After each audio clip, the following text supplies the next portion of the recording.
Good morning, good morning, good morning. Hopefully you guys can hear me. I had a technical issue with my microphone, hence why I'm late. So please type in the chat if you guys can hear me loud and clear, because like I said, I had that issue this morning. And obviously if you can't hear me, then there's no point doing it. Anyway, welcome to another live. Assume that you guys can hear me. Hopefully you guys had a good week. Study went well, work went well, whatever you guys do. I can hear it echo. Let me just turn this down.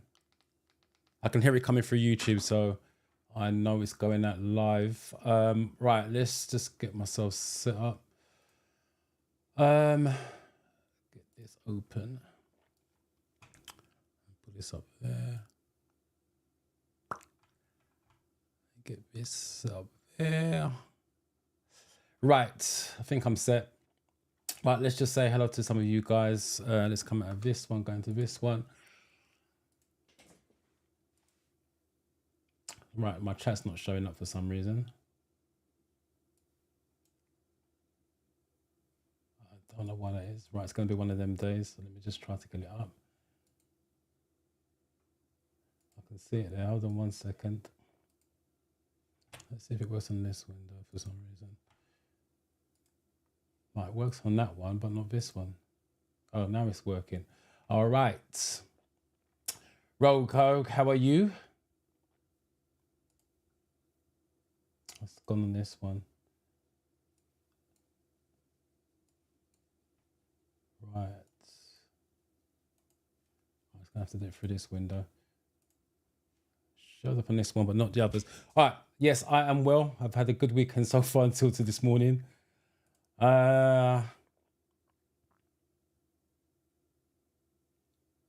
Bismarck, well done to you. 48 out of 50, missed the magical 50 by 2, but take that. 59 on hands of perception. That's brilliant. That's a nice start to Sunday. Like someone passing their theory test. Remember, guys, if you've got any questions, please put it in the chat. Q semicolon. Otherwise, it looks like a comment. I may just skip it by mistake. So if you put a Q semicolon, Hope Creations, I've not seen your name before, so welcome to you. It's just Love, I've not seen you before, so welcome to you as well. Shirley's another one, I've not seen the name before. Welcome. Catherine, welcome. Yes, Shirley is new. Yeah, if you're new, let me know. Just type in the chat you're new. If you've got any questions, as I said, type in the chat. Do a Q semicolon. I would definitely be able to see it. If you don't put a Q semicolon, I may miss it because it just looks like a conversation you guys are having amongst yourselves. Right, so Alicia Ferguson, again, I've not seen your name before, so welcome to you. I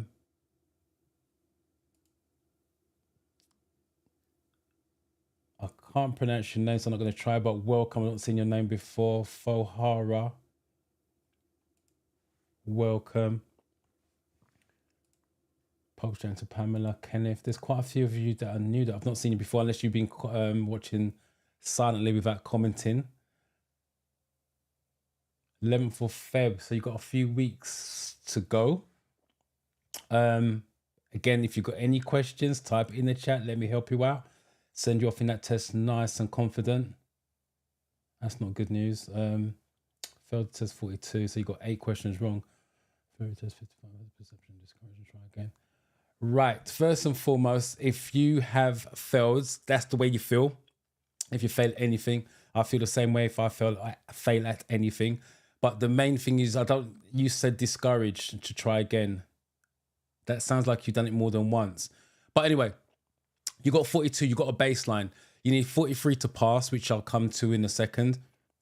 So you got a baseline, you got 8 questions wrong. That's how you have to look at it, first and foremost. You got 8 questions wrong. On the paperwork they gave you, if you go down to the bottom, 8 questions wrong normally means you got about at least 5 categories. So you got questions wrong in at least 5 categories. That's over a third of the categories.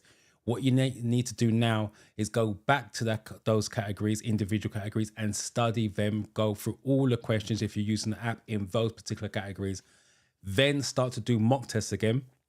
to make sure those categories aren't coming up as your weakest. And that's how you go from there. So you got a baseline. Do not feel discouraged. I always say to my pupils, if my pupils fail, feel sorry for yourself for 24 hours. That's life. Just feel sorry for yourself for 24 hours. And after 24 hours, you get back on horse and you go again.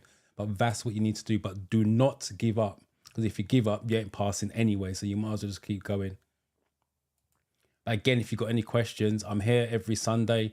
Pop in and let's discuss any issues that you may have.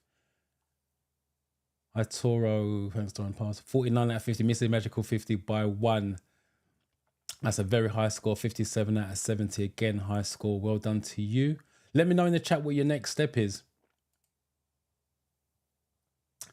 I passed, thank you. You should have started off with that first and then said hello. Brilliant. I'm glad you passed. Well done to you and congrats.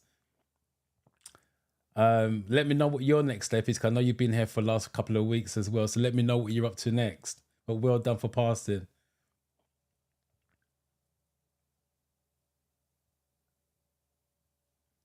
You're new and you're coming to let me know that you have passed your fairy test. So first and foremost, thank you for coming back. The feedback inspires me to keep going, that you guys are passing. And obviously if you're failing, it just means I've got to do a bit more information on there. So I appreciate you coming back. Let me know what your next steps are. Driving test or driving lessons, because you may have driving experience already. Azia, welcome. Not a problem. I try to keep tabs on all you guys. Some of you now are starting to pass in the course as well. Got quite a few messages this week that the students have passed. So I know your test is coming up pretty soon. So hopefully you'll be one of the next to pass from the theory test course. Olivia, again, new. Welcome to you. Pamela, so you're Pope, but Pamela, welcome. Right, let me just quickly do the overview and I'll keep up with the chat. Sandra's passed her test 40. Wow, you guys are getting high scores this week. 40 out of 50, Mr. Magical 50 by 2, 56 out of 75. Again, congratulations to you, Sandra. Thank you for letting me know how you got on. Let me know what your next steps are. Marcel, we'll say just morning. Shirley's got a test February 4th, Valentine's Day. Hopefully it's good news for you on that day. I've been watching your videos and I'm not sure I'm confident yet. Confidence is not necessarily a good... Confidence is not necessary. I'm going to sound stupid, but it's not necessary. It's not about being confident. You could be confident and still fail. As long as you know your stuff, you don't have to be totally confident, especially for a driving test. I had the people this week, Ben, who took his test on Wednesday, and he wasn't confident at all. But it's not about confidence. For the examiner, it's just delivering that safe and controlled drive, which is what it did. That's why it passed. And with my students in the classroom, I would say probably about a third of them is not confident going in. The two that I had this week, one of them was and one of them wasn't, but both passed. It's about knowing your stuff. Whether you're confident with it or not, it's irrelevant. It's just knowing your stuff, you still pass. And you're always going to have doubts with a test anyway, whether it's a driving test or a theory test or any other test. You always have that self-doubt. All right, let me do the overview quickly, and then we'll catch up with the chat. Let me just get that out of the way. So, just in case you don't know how the test works, it's 50 questions, multiple choice. You have to score... Sorry, the 50 questions is made up of 14 different categories. If you didn't know, the theory test is made up of 14 categories. If you're using the apps, it gives you the 14 categories. So when you go for the test, you may get, for example, 5 road signs, 2 incidents, actions to emergencies, 1 rules for the road, and so on and so on and so on. This is why in my videos, I say understand the question, understand the answers, and study all categories. What some of you are still doing based on the emails and the messages I'm getting, especially this week, you guys are going in there, one, thinking the test is the app, basically. So because you covered all the questions or whatever it is on the apps, you guys are thinking, you go in there, the questions are going to be the same. The apps, which regardless of whatever app you use, are sampled questions. I'll just repeat that. They're sampled questions, not the real questions. So when you go for the real test, the questions from the app may come up, but worded differently. There's going to be some questions that you have never seen before, but the outcome is still going to be safety and control is what they look for. So that's why I say if you understand the question, it doesn't make a difference how they word it. You're going to understand it, which means you're going to choose the correct answer.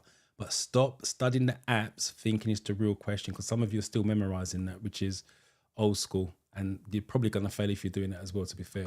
You have 57 minutes to do your 50 questions. If you studied well, no one really takes the 57 minutes. But I'll say to my students, if you have to take 57 minutes to pass it, you're better off doing that rather than doing it in 25 minutes and failing. There is no embarrassment in taking the full length of time. One, you've paid for it. Two, they've given you the time, so use it wisely.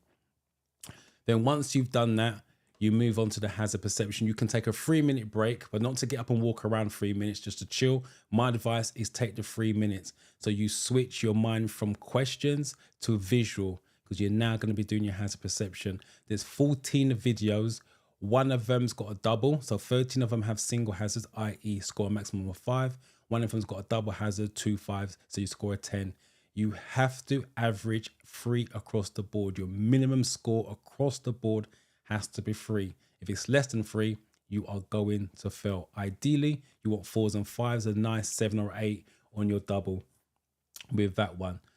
And you have to pass both parts same day, same time as well. So once you click finish on the hazard perception, by the time you get to the desk to confirm who you are, the paperwork's printed out.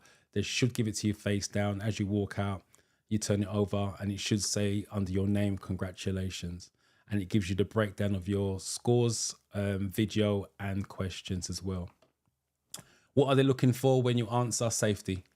I'll keep saying it, safety, safety, safety, safety. The outcome has to be safe. If it doesn't lead to safety, then it's going to be controlled. And that's normally your first aid and motorway questions generally. So like I said, if it does not lead to safety, it does not lead to a controlled outcome, your answer is wrong. So hopefully that gives you guys an overview of that. Let me just see if my comments work on this. No, I'm still not working on that one for some reason. No, I don't. Liverpool's way out my jurisdiction. Yeah, I don't. Your best thing with that is to either Google search, ask friends and family, or go to your local test centre on a particular day and talk to them there direct. If they've got a test pass, that means they've got a vacancy to fill if they haven't got a waiting list. So that's the 3 things I would do. Google search, ask friends, recommendations, or go to your local test centre and talk to the instructors while they're waiting for their people to come back. Derin, welcome. Another new person. Welcome, guys. You loving the new guys turning up and announcing yourself that you're new as well. Brilliant. Loving that. I've been watching the videos, but it's my first time watching from work. Wow, dedication. Love that, Catherine. No, we're just literally starting, just doing an overview on that. You haven't missed out on anything yet. Yes, I am well, Damien. 46.54. I used the 2-click method. Brilliant. I'm glad it worked for you. Congratulations on passing, by the way. And thank you for letting me know that you have passed. Angela, hello and welcome. How can I book my driving test? Driving test is www.gov.uk, the DVSA website, and log on there. Test dates are hard to come by. Depending on where you're at, the waiting time on average is 4 to 6 months. So you may go on there, see nothing. You just have to keep going on there on a regular basis and hopefully get cancellations. There's some cancellation apps out there. Again, I would suggest you Google that if you want to go down that route, and type in your bits and pieces on the cancellation app. And when they find the cancellation, they will notify you. You'd have to be quick enough to claim that spot. But make sure when you go on the DVSA website, it's the official site. There's some websites that's trying to make it look like the DVSA and charging you an arm and leg. A driving test is £62. If you pay more than £62, you're on the wrong site.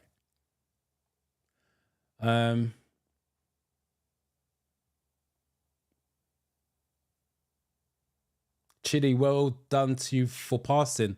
Brilliant. Second attempt. Never give up. Keep going.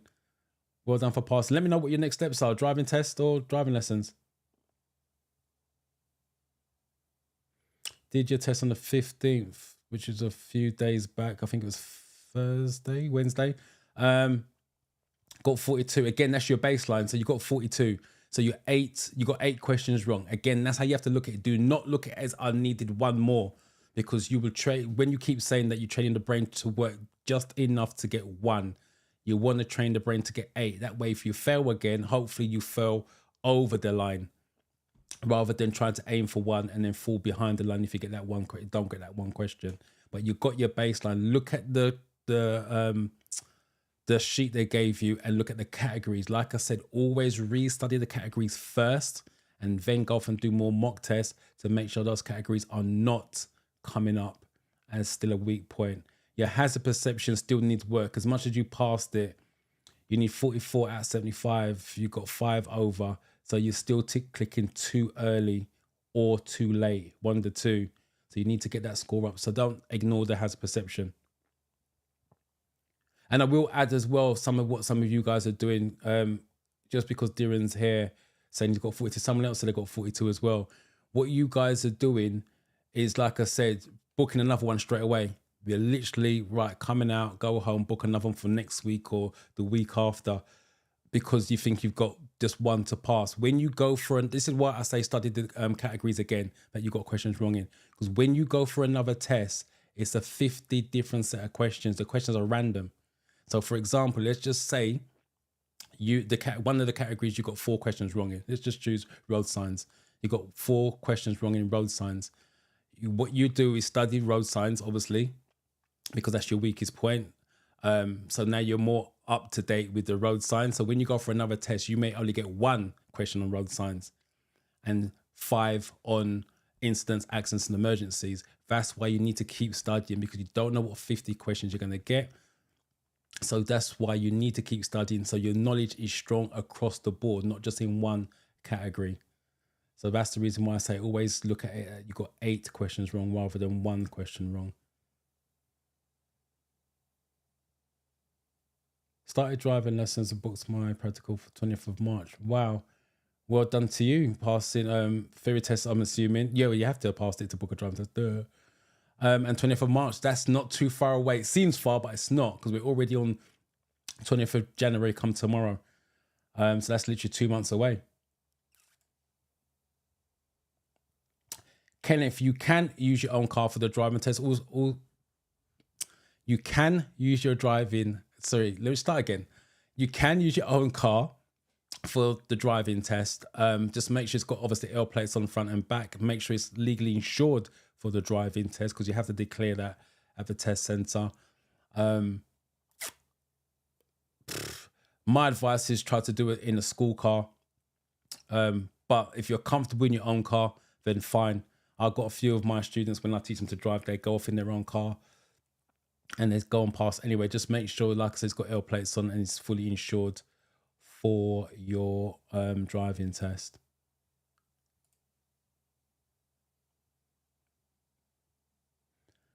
Uh, 25th, which is next week. Just what I've been saying, read the questions carefully from start to finish. If you have to read it 2 or 3 times, this is the questions. Read it 2 or 3 times, do that. Obviously read the answers 2 or 3 times if you have to do that as well. And anything you're not sure of, flag it. It's similar to the app. If you're using the app, Driving Test Success is the one I recommend. You can flag and then go back to the flagged ones. That's what I would do, but I would read the questions carefully. If you don't know what the answer is, work backwards. When I do the 20 question mock test in a minute, if one comes up that I can demonstrate it, I'll demonstrate it. So what I mean by work backwards is this. You read the question, you look at the 4 options, you still don't know what the answer is. You can flag it, move on. Don't stress. This is what you guys are doing, sitting there stressing, having to pick an answer. You don't. Just read the question, read the answer. If you've done what the answer is, just pick an answer, flag it, move on. Because if you flag 2 at the end of the 50th question, you go back to the flagged ones, then you can spend the remaining time on the 2. You're not panicking or freaking out because you've got plenty of time in hand. Now, if you still don't know what the answer is when you go back, go backwards. Work out what it can't be, because there's always one stupid answer on there. And then now you've got 1 in 3 chance of getting it right. Sometimes there's 2, sometimes there's 3 stupid answers. And by default, you're left with the correct answer. So I will demonstrate that. Let's start that now, in fact. And I'll still keep up with the chat. No problem. You're welcome, because you've been here on quite a few lives. So you are more than welcome. Right. Let me get my screen up so you guys can see that. Right. So those of you that are new, the way we do this is read the question first. So with this one, if my mouse is going to light up, no, it's not. Hopefully you can see my cursor. While you guys are doing it, I'll get the bigger one up if I can. You're driving a friend's children's home. Let's try that again. My dyslexia's kicking in already. You're driving a friend's children home from school. They're both under 14 years old. Who's responsible for making sure they wear a seatbelt or approve the child restraint where required? So we read the question first. If it's got an image, read the question. This is for Pamela, who asked the question, recommendations. Read the question, look at the image if it's got an image, because sometimes there's clues in there. So this is A, this is B, this is C, and this is D. So if you think A is the answer, please put the question number 1A, because there's a delay between me and YouTube, you and YouTube. I always want to make sure we're on the same question and obviously the same answer. So that's how you go. So put it in the chat and I will get to it while I just quickly keep checking what you guys are saying. Olivia, welcome. Similar to what I said to Pamela, read the questions carefully. Read the answers carefully. If not sure, flag and go back to it. If you don't know what the answer is, work backwards. So he was 3 short of the 50.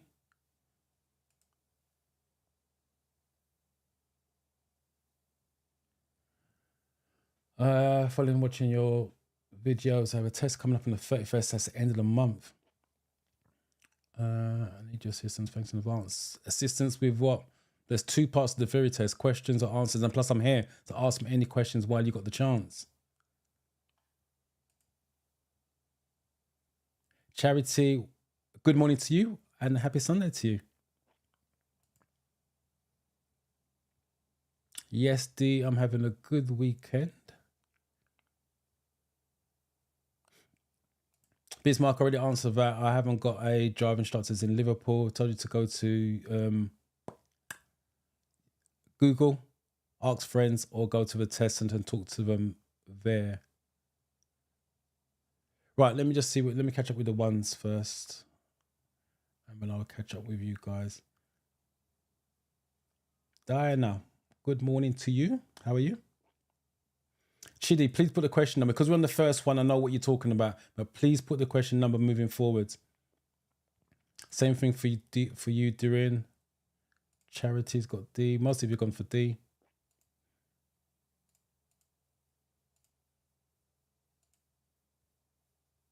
Same thing for Olivia. Please put the question number moving forwards. Your won't be highlighted on the screen card. I don't know if it's the right answer for the right question. Typed out the answer, you the driver. Okay. Good morning, Garnet. Hopefully you are going well. Hopefully your studying's going well. Right, most of you gone for D. So, yes, it's always going to be the driver. Once you jump in the driver's seat, just in case you didn't know, you're always going to be responsible for the car and anything that goes on inside it.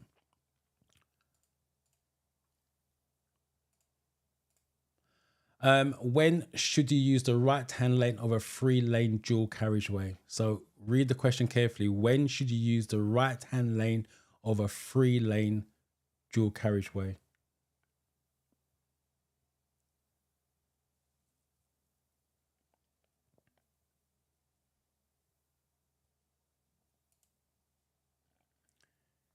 Yeah, give me some time, Will. I've just settled into the new year. I'm totally busy and restructured our courses differently. So let me settle in first and I got lots of driving tests coming up this month as well. Like I said, I had one last week, or this week gone. Well, this week, because it's not finished yet. I got 2 next week, 2 the week after, and I think I got some early in February. So I am really busy at the moment, but give me a chance to settle in so I can work out what my timetable is. And plus I got the boot camp starting on the 3rd of Feb as well. Going for your full motorbike test. Correct me if I'm wrong, with the motorbike test, I can't remember, this is ages ago, you got to do mod 1 and then your mod 2, I believe.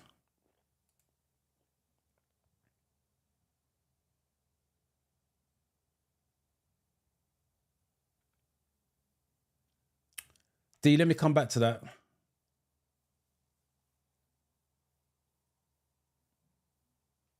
All right, let me what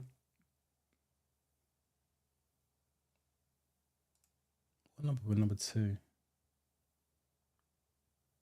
Let's try to find the 2. Where are you?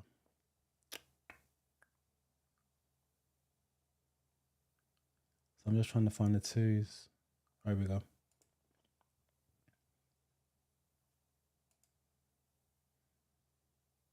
Right, some of you, right, 2B and 2C. I have to assume, oh, someone's gone for an A, so we've got A, B's and C's here.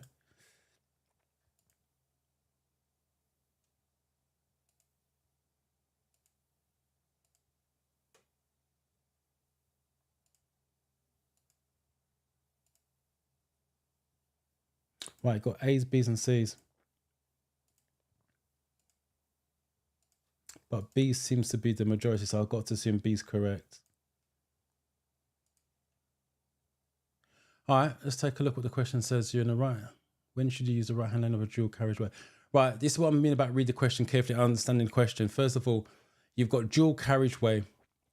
Motorway and dual carriageways technically are the same thing. The difference between a dual carriageway and a motorway, you can turn right on the dual carriage, but you can't turn right on the motorway. So someone went for an A, and when you're overtaking only, that would be a motorway answer. Someone went for a B when you're overtaking or turning right, so that's a dual carriageway. So we go for that one. And someone went for a C when you're turning right only. When you're turning right only. No, because obviously on the motorway, on the dual carriageway, you can overtake on the right-hand side. So that's why it's B, and that's why I say understand the question carefully. If it was a motorway, so when should you use the right-hand lane on a 3-lane motorway, then the answer would be A. And they do ask that question, the motorway question, in the real test as well as the dual carriageway one. What type of vehicle displays this yellow sign? All right, let me just go. Put that back up. Right. D asks me a question. Let's take a look what this says. If you can answer when you get time, if you have difficulty trying to study a theory or find it difficult to absorb knowledge, what would you recommend? It depends what you mean by difficulties. If you're talking about learning disability, try to get someone to coach you. If it's a learning disability, but you didn't say, you just had difficulties trying to study the theory or find it difficult to absorb knowledge, what would you recommend? I would try to either do it in a classroom environment, so you've got more like-minded students to help you out, rather than do it on your own, because I know studying on your own can be kind of boring, taxing, especially if you've got a busy lifestyle. Or get someone to coach you. That's what I would recommend. There's a couple of courses out. I've got the boot camp coming up on the 3rd of Feb, which is a 5-day boot camp. And that person, obviously, if it was me teaching you, coaching you on the 5-day boot camp, you'll have me every day for 2 hours. And obviously, I'll coach you, motivate you, and I'll keep track of your scores through the Theory Test Pro app. But yeah, I'll definitely get someone to coach you, train you, or do it in a classroom environment if you can find a classroom or someone that does a classroom environment near you. That's what I would suggest with that. Charity mentioned something. Session for me. Again, Charity, what I would do is look at the paperwork. If you've done it twice, that means you've got two paperworks. Put them side by side. You didn't say what you failed on, whether it's the hazard perception or questions. But anyway, put them side by side and see if there's a common denominator. So in other words, on the first one, let's just say again, you got motorway questions wrong. Let's just say 2 motorway questions wrong on the first one. And then you got 2 or 3 motorway questions wrong on the second one. It means there's a lack of knowledge on the motorways. If both paperworks are side by side and there's no common denominator that comes up, it means you got a weak knowledge across the board. That's what that would mean. So again, always, like I said to you guys at the beginning, if you fail a test, you've got a baseline. Use the information. The scores they give you is a baseline to go again and where to work from. Don't see it as a disaster, basically.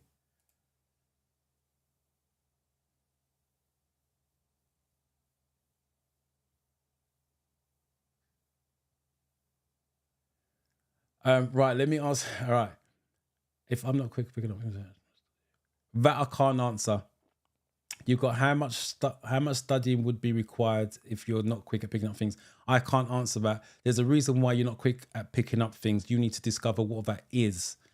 Because if you're not quick at picking up things, you studying for hours, you're still not going to pick up stuff. You may need to do it in 15-minute bursts, 20-minute bursts. So you need to find out the reason why you're not picking up things quickly. That's the first thing. And then you can tailor it to that. Everybody's different. For when I'm studying, because I'm not patient, I can do hours at studying to get the information. I'll take the information in. There's other people can't do the studying for hours. They do it, like I said, in bursts, 15 minutes here, 20 minutes there.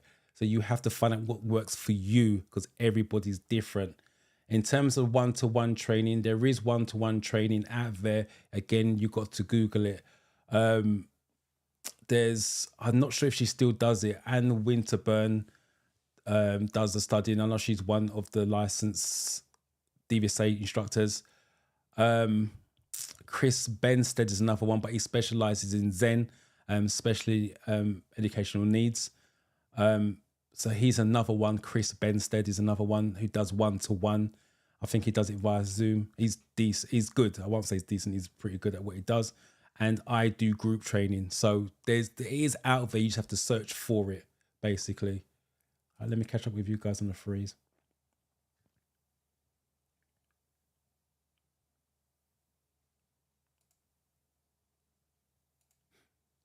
I think you guys are agreeing on this one.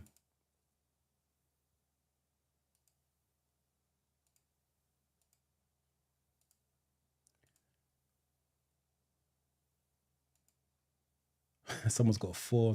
I'm assuming you mean 3.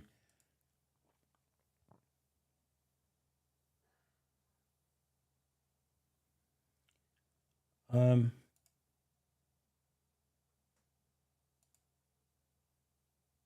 right, I'll see if we've gone for D. School bus is correct.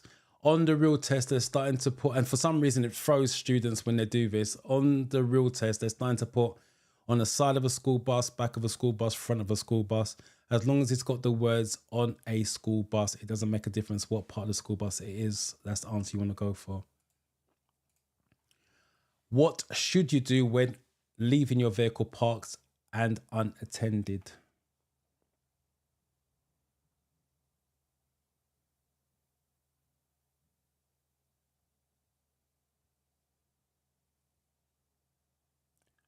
I'm going to catch up with the chat, see what you guys are. Right. First of all, Mr. Mohammed, good morning. Jenny's Life Diary, morning to you. Just let you know, I passed on Wednesday. Congratulations, Jenny. If you're still here, let me know what your next step is. Good morning. Owen, good morning.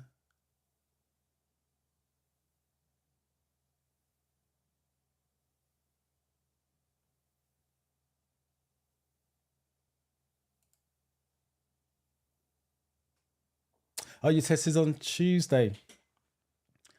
Well, first and foremost, hopefully it goes well for you. Got my fingers crossed for you.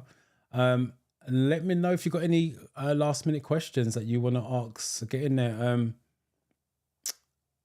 Have you been doing mocks on the, what do you call it, on the Theory Test Pro? If you have, I'll log in probably later on this evening and take a look at what your scores are saying. See if I can give you any tips based on the scores.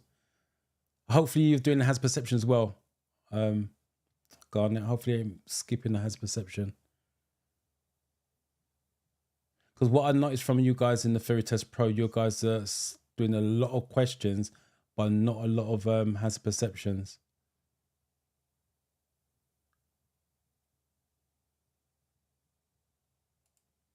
Oh, so it is mod 1, mod 2. So they haven't changed it.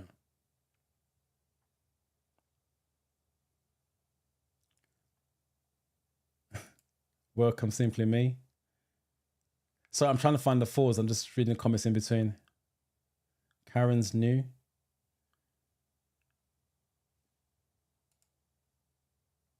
How many of you here? 78 of you here. Thank you for turning up on a Sunday. Brilliant. I'm just trying to find the 4s in between the comments. Right, here we go. 4B. Oops.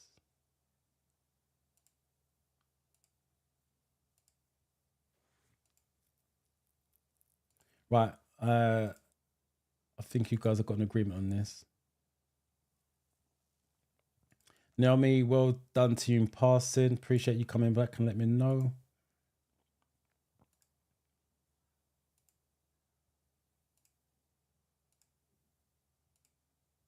Right, Marcy, you've gone for B. I think all of you agree on that. B, what's B? Lock it. Yeah, lock it. Remove the key.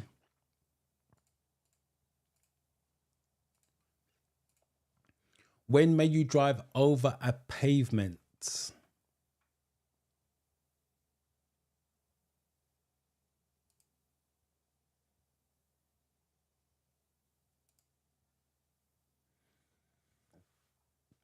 Charity, no problems at all. My aim is trying to get as many of you to pass that test as possible so you guys can get your license this year. But like I said, failing isn't a nice feeling, but don't give up.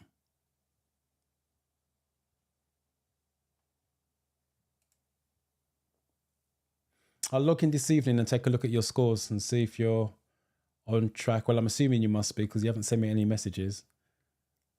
But yeah, hopefully it goes well for you on Tuesday, sorry. Sending out some love. Love that. Cody, I recommend, because I use it in the classroom. When I used to do classroom, don't do classroom anymore, it's online.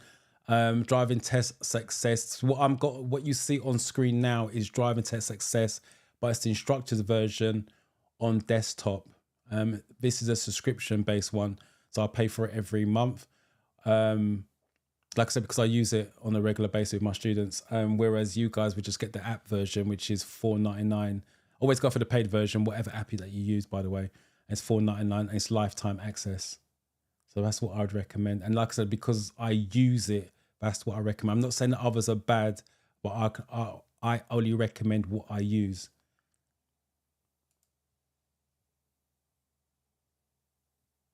Yes, I would recommend that as well. If you can do the driving side by side, it helps massively because you're going to experience the signs, for example, road signs, your red triangles, your blue circles, the lines on the floor, they all have meanings. So that's going to reinforce your theory. And obviously you're using the theory for your driving. So your driving becomes a lot stronger. And not only that, when you pass the theory test, you already got a lot of driving under your belt. So literally once you pass, you can literally book your driving test. For example, I do intensive courses, so it's slightly different.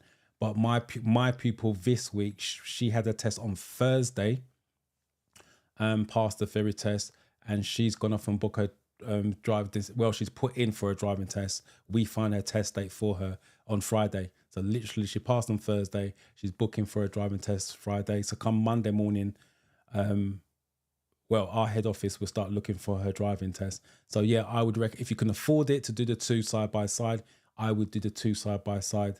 You're killing so many birds with one stone. It's unreal. No problem there on me. What are we on? 5. There we go. First one out. BMW 33, long time no see. How are you?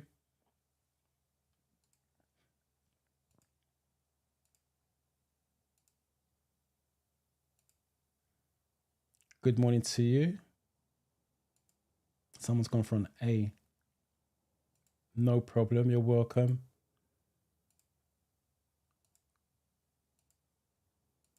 Right, the majority of you gone for C, so I've got to assume C is correct. But we take a look at A because someone put A to see why that isn't correct.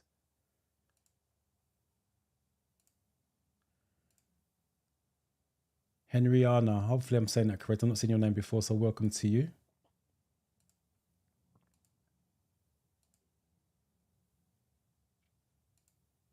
Passing the 16th of January on second attempt. Congratulations to you for passing. All right. Oh, another A. Right, let's take a look at A. What's the question? When will you drive overpayment? Right, this is what I'm talking about. Right, the ones who've gone for A, read the question. Remember, it's least of safety. Right, so this is what you're saying.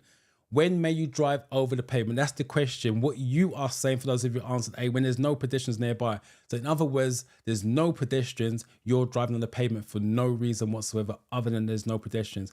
That's why it doesn't lead to safety. Think about the logic. You're driving on the pavement because there's no pedestrians. That does not lead to safety in any shape or form. So that's the reason why it's not that one. So breaking it down, when may you drive over a pavement to gain access to a property? In other words, a driveway. You're going into a driveway. That's why it is safe to do that. What should the driver of the red car arrow do? So the red car, look at the image because there's clues there. And then go for your answer. Let me see if I can get my other cursor up.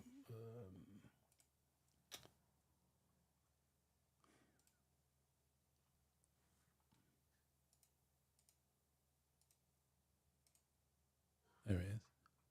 All right, so let's see if it works. So all I'm saying is look at the image and what's going on.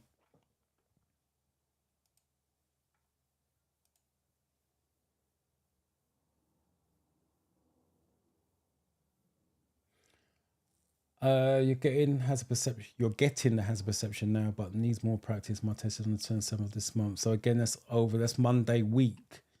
So you've got at least, not including today, 7 days at least practice. When you say you're getting it, does it mean you're passing but with a low score, or you're getting close to passing? Let me just clarify that, please.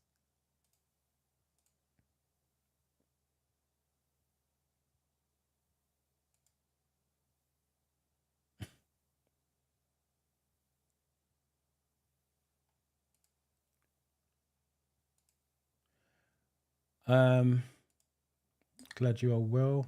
6.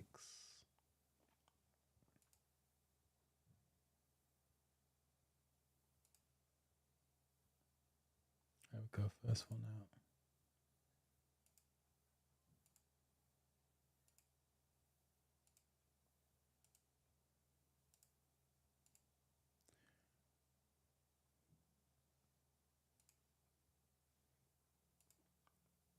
Right, most have gone for C. Don't see no difference of opinion with that one.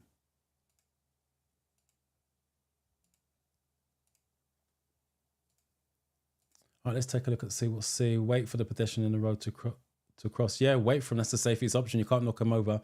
And the new highway code rule says pedestrians in the road have priority now as well. So the examiner will expect you definitely to be waiting for that. You're on a 3-lane motorway. How should you overtake a slow-moving lorry in the middle lane if it's showing this sign? Again, look at the image first because the clue's in the image, and then go from there.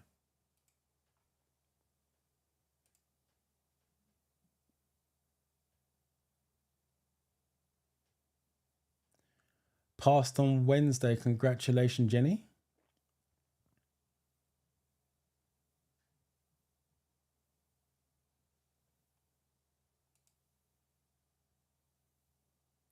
Yeah, like I said, the waiting time is long. You have to just keep jumping online and hopefully a date pops up that you can take, or use a cancellation app which you'll have to Google if you want to go down that route. But you're going to pay slightly more for your driving test, but you have to weigh up the cost to you.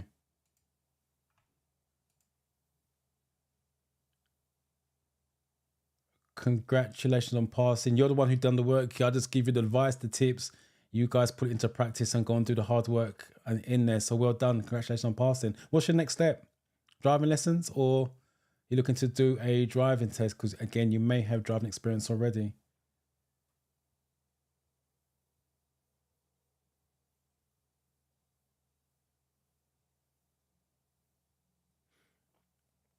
Yeah, that's when you're going to need structured learning, and that's when I would suggest you. Yeah, but the one-to-one learning is never going to be together unless it's in a classroom. Like I said, when we did our courses, we did in the classroom. We've now moved online because it still works online. So what you're looking for is someone who does it, but it's going to be online. You can do online one-to-one, or you can do it online in a group session. But when you do it in online with whether it's one-to-one or group session, you must make sure you got the time dedicated. So you haven't got kids around. What else did you say? You don't get distracted by anything. And I would recommend, that's what we recommend now when I do online course, is have your camera on. So you're sort of seeing stuff rather than having it off. And so where you can get distracted by texting, whatever it is that you do, you have to be focused. But that's the best way I would suggest, is get structured learning from someone. It will probably be online rather than a classroom if you're in Belfast. But as I said, the boot camp would be probably better for you. My boot camp starts on the 3rd. You can book in advance. And it's every Monday for 5 days straight. 2-hour session via Zoom, and you got additional support. Like the guys in the previous course that I did before Christmas, they got extra support on Theory Test Pro, where I can monitor their test results and hazard perception, which is what Garnet's talking about earlier on in the chat. But if you get distracted, you're going to need someone to help you, to give you structure or help hold you accountable, basically. So let me catch up with you guys. 7. There we go.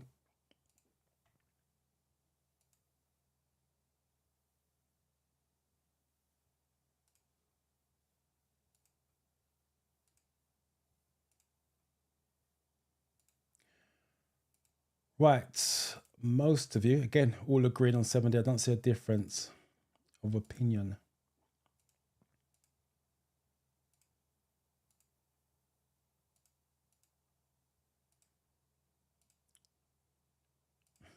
Charity, I'm assuming you mean 7, Charity. You're one step ahead of everyone.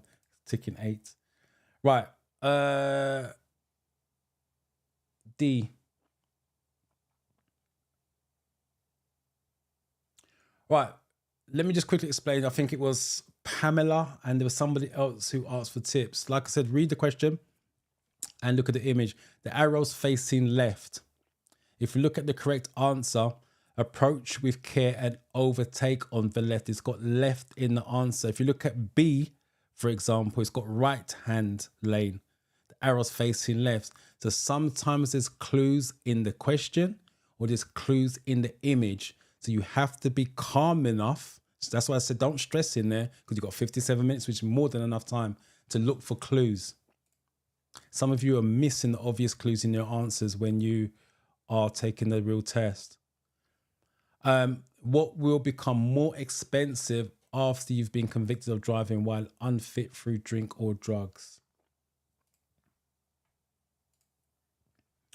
Test is actually relatively easy. Yes and no. I'll be honest with you, when I first started to do classroom training, because that was about 9 years ago, when I started to do classroom training, I thought the test was easy. And it's only when you start talking to students and how their mind works, because the questions are open to interpretation, and it's only then I started to understand, because I'm a driving instructor, so I fully understand it anyway, but it's only understanding from the pupil's point of view how and why they can get questions wrong. So to a point, I agree with you, but it depends on how your mind works. That's why it becomes difficult for some students, because the theory test is not written clearly. It's really written badly. And we've been campaigning for years to get it written clear and concise, but the DVSA is not changing their minds on that. I don't think anybody wants to click early, Jenny. Yeah, the aim is not to click early, but again, I'm going to do a demonstration after this mock test to show you the 2-click method. 50 to 60s. Yeah, well, that's fine. If you're scoring 50 plus, they're fine. But if you're scoring 46, 47s, I would always suggest extra practice to get the score up, because 44 is your pass mark. Ideally, you want to get in the 50s just in case you got 1 or 2 zeros. It covers your back with that.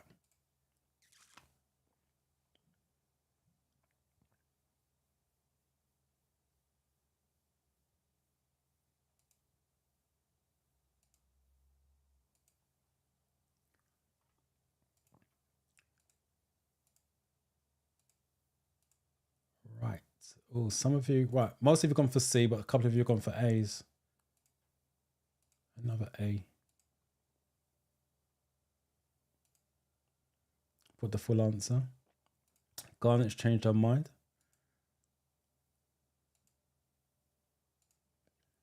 All right.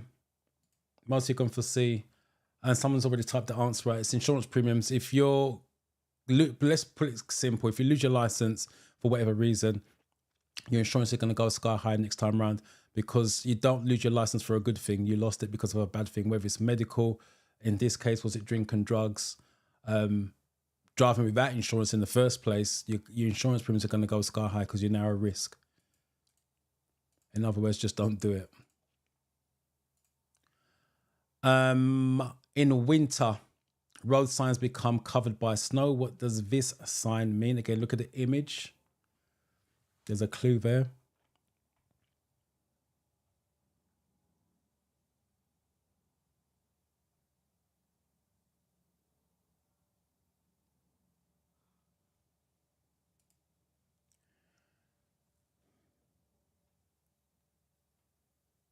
No problem. Thank you for coming and let me know how you got on Tuesday. Again, let me know what if you're still here, let me know what your next steps are, whether it's driving. I want to know what your journey is going to be, whether it's going to be driving lessons or looking to book a driving test.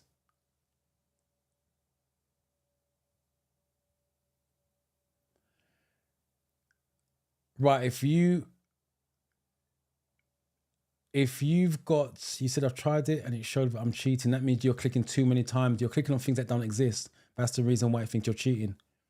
Because anyhow you're clicking on things that exist, you cannot be cheating. So you're either clicking on things that don't exist, or you're doing too many 2 clicks on things that do exist, if that makes sense. But again, I'll do a demonstration at the end.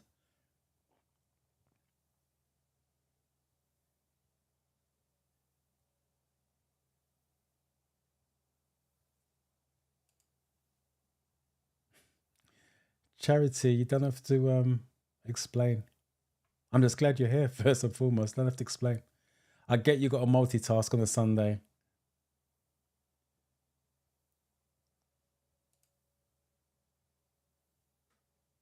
Sorry, what was that? 9D. Right, we're doing Ds, all right.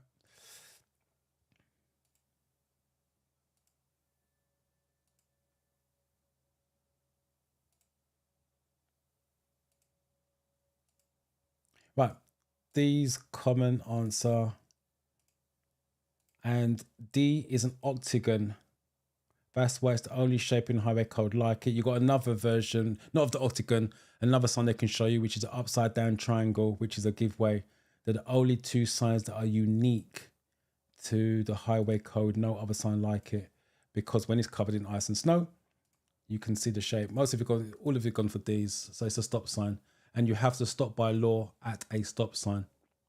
Otherwise, you will fail your driving test if you do not stop.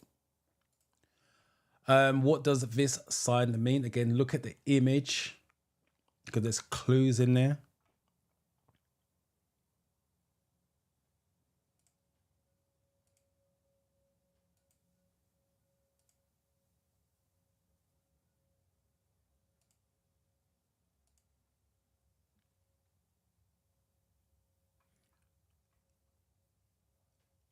Remember, if you guys got any questions, even about the driving test itself, please put in the chat while we're live. Let me answer it and put your mind at ease.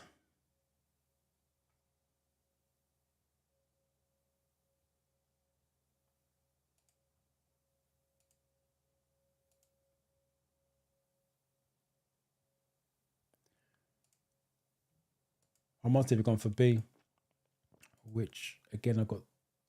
Oh, Ghana, you went for D, unless that's a mistake.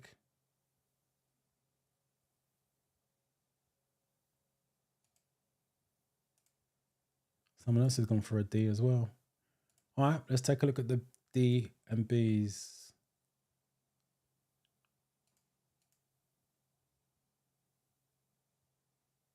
All right. First and foremost, as it's got clues in there, so you got 20. 20 cars only. Get rid of that. Don't make sense. Only 20 cars allowed. Doesn't make sense. Maximum speed limit with traffic calming. Maximum speed limit with traffic calming.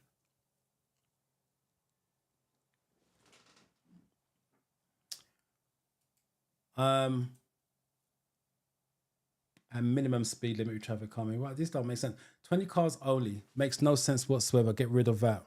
Only 20 cars allowed at any time. Doesn't make sense. Get rid of those two. Maximum speed limit with traffic calming. 20 miles an hour, definitely yes. Maximum speed limit. Minimum speed limit, which would be a blue circle. So by default, it's only going to be this one. Even though it doesn't say traffic calming on there. So that's how you would work it. Like I said, this doesn't make sense. That doesn't make sense. Get rid of those two. That's minimum speed limit. So there's a blue circle. Red is the speed limit as in maximum, but it doesn't say traffic calming on there. But that's still going to be the correct answer. Where would you see these red and white markers? Again, look at the image. There's going to be one of two places. It's on the real test. They can give you one of two options because it exists for two options, but we'll see which option they give you and I'll explain the other one.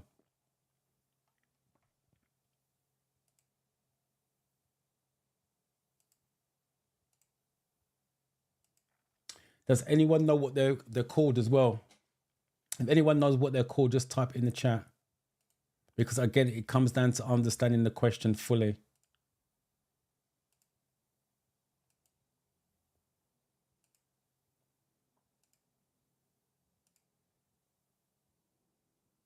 Learning to drive.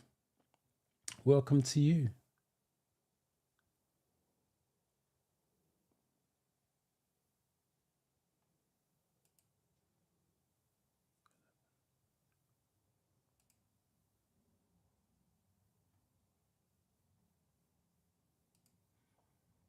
I don't know. Don't ask me. I don't know.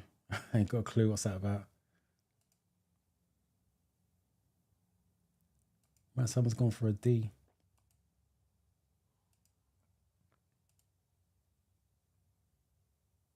And a C. So you got A, D, and C.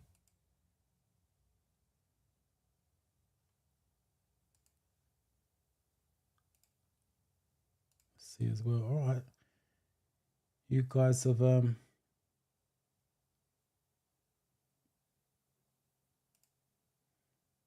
guess because at motorway exits we get this. Yes and no. And I'll explain what I mean by yes and no in a minute. All right. There's a mixture.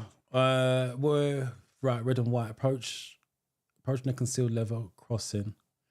Right, the answer's A. Some of you've gone for others. Approaching a concealed speed limit sign. Nope. Approaching the end of a motorway. Approaching the end of a dual carriageway. Right. This one doesn't exist. So let me just quickly explain. These are called countdown markers. And there's different colors. There's red and white, as you can see. Approaching a concealed level crossing. That's the one option they can give you on the real test. On the other option is on approach to an exit or entrance you cannot see. So on approach to an exit or entrance you cannot see. That's what the red and white one stands for. So a level crossing or an exit or entrance you cannot see. dual carriageway. So it's motorway one. It's blue and white. And approach to a dual carriageway is green and white. So let me just repeat that. Green and white, dual carriageway. Blue and white is motorway. Red and white, as you can see, is level crossing or concealed entrance exit you can't see. It also got a black and white version, which is on approach to a roundabout. And they're called countdown markers. If you don't know, the units are yards. So there's 300, 200, 100. On your driving test, you should signal between 2 and 1 if you're coming off a motorway or a dual carriageway. Obviously, you don't need to signal on approach to a level crossing. How can you reduce the damage your vehicle causes to the environment? So how can you reduce the damage? Flight sim.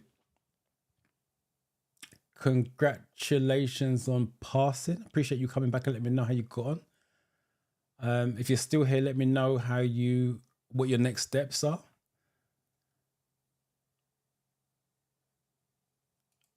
Jude's again, just missed the 50 by 1. And 60 out of 75. High score on your hazard perception. So well done to you. Again, let me know if you're still here, what your next steps are.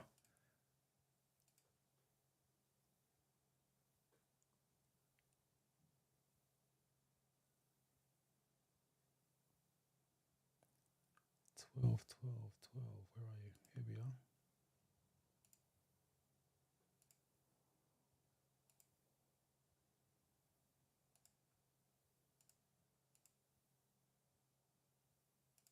Alicia Ferguson. That name sounds familiar.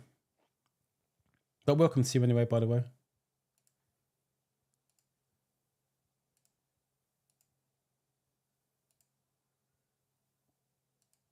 Right, Marcy, we've gone for B. I don't see the difference of opinion. What's B? Anticipate well ahead. How can you reduce? How can you reduce the damage your vehicle causes to the environment? Anticipate well ahead. Yes, we call, when I say we, driving instructors, we call it awareness and planning. Because you're aware of the problem, plan for the problem. That means you're choosing the right gear for the right speed, which means it's not heavy acceleration and not heavy braking. That's why the answer is what it is. What should you do if a doctor prescribes drugs that are likely to affect your driving? So what should you do?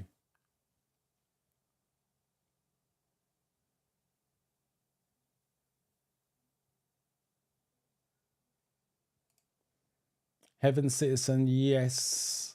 Motorways is a blue background based on the level countdown markers we're just talking about. Blue and white.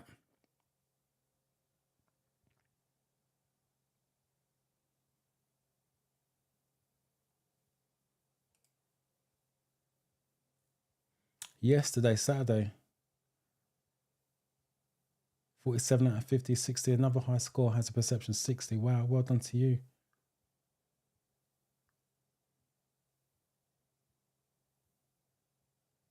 I'm assuming you mean that's the questions you got wrong, because you wouldn't have got 50 questions on vulnerable road users and speed limits. I don't think there's 50 questions just on vulnerable road users. So I'm assuming you meant that's the questions you got wrong on that. But never mind. Either way, you passed it, which is the most important thing.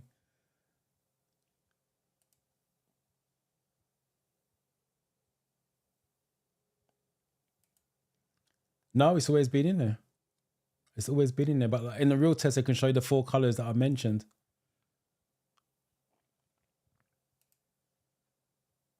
Yeah, I just think I know another Alicia Ferguson, but I figured you knew because I've not seen your name before unless you've been watching and not commenting. But I know another Alicia Ferguson. I just can't remember where from. But as I said, you're welcome. Hopefully you learn something and come back next week. 13 still. All right.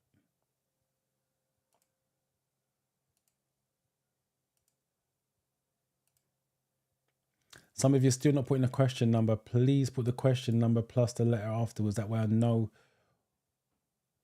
we are on the same question. Right, most of you have gone for D, but some of you went for C. Debbie Debs. I love that. Welcome to you. Right, D, get someone else to drive.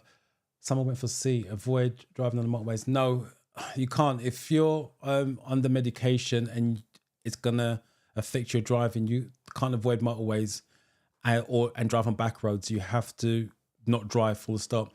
Some medication says don't operate heavy machinery. Cars come under heavy machinery because it can make you drowsy or slow to react. So obviously you need to have good coordination and you need to be able to react to issues outside the car. So that's why that is what it is. You're in a tunnel and you see this sign. What does it mean? Again, look at the image. There's clues.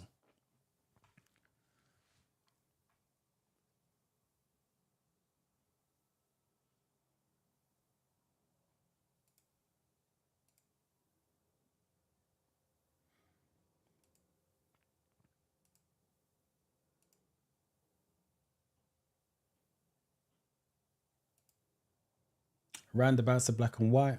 Motorways are blue and white. DMD 30D, first time here and testing 10 days. What's 10 days? 29th of the month. Again, if you've got any questions, I'm here next Sunday. What I suggest is for all of you, while you're studying during the week, any issues, questions, write them down. Bring it to the session on Sunday where I can answer it and make you a lot more confident for your test coming up.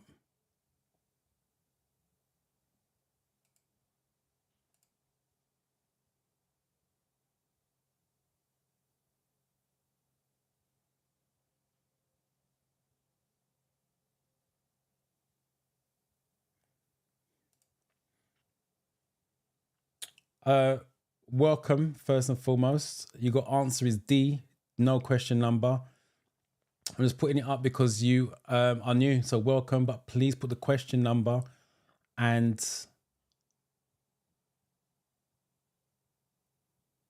sorry, I'm just reading a comment.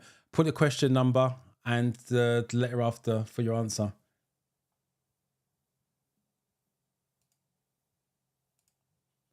Right, let me find the 14s, just acknowledging. Right, here comes the 14s.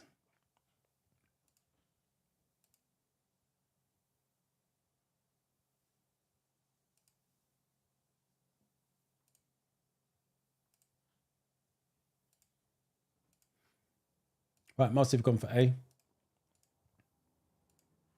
Let's just make sure no one's got a difference of opinion. Blackwall Tunnel. Whereabouts in London are you? Or was you just happen to be driving through Blackwall Tunnel? Right. Mostly gone for A. Direction to emergency pedestrian exit. Correct. They can show you a phone symbol on the real test. So it's this image with a phone symbol, and then it's the direction to an emergency phone. So that's what that is. How can you reduce the chances of your car being broken into when leaving it unattended? So reducing the chances.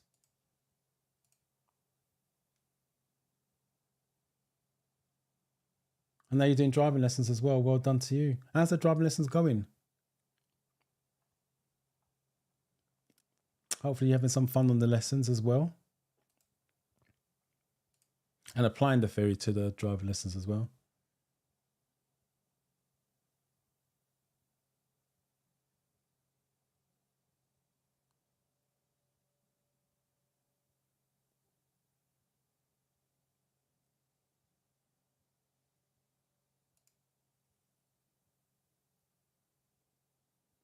What does it mean a car is Cat C?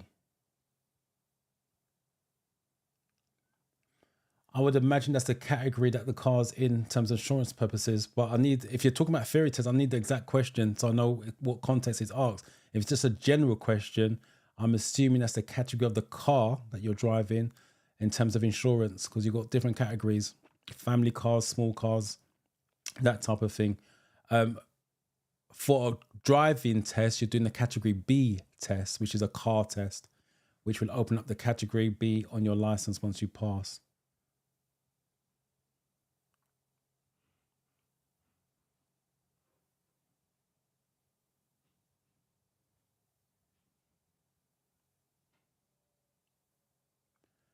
Sorry, what number were we on? 15.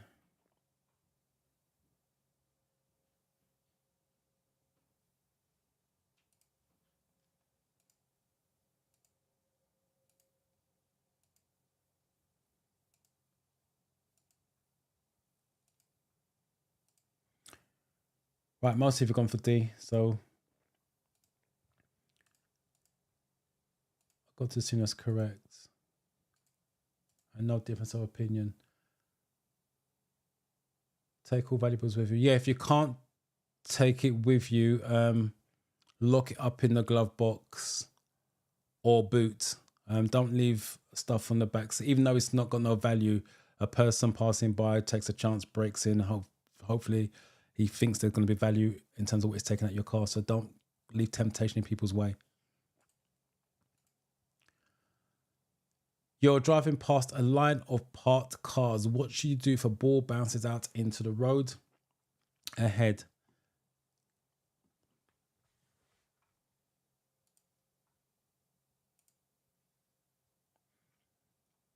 Can you please give me tips on how to measure a stopping distance for a car traveling? Thank you.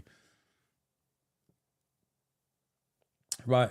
If this is for your information, just general information, there's a formula which is going to be hard for me to explain on the live. If you're talking about for the theory tests, don't worry about the stopping distances. They don't do it anymore. All you need to know is dry conditions is 2 seconds. Wet conditions is double or 4 seconds. They can word it either way. And ice and snow is up to 10 times longer. I just repeat that one more time. So dry conditions is 2 seconds. Wet is double or 4 seconds. And ice and snow is up to 10 times longer. The old-fashioned stopping distances, they don't do that anymore. But like I said, if you want it for a personal point of view, there is a formula, and it's going to be hard for me to explain that formula without giving the figures on screen. But if you really want to know for personal level, I have got it on my channel. I believe it's in the playlist of question of the week where I broke it down back then. They did the stopping distances, overall stopping distances. So hopefully that helps you out. I don't know what I don't take bus, so I don't know what their 108 bus route is. If you just tell me what area that goes in, I'll have a better knowledge of that. I used to go through the Blackwall Tunnel all the time. 16.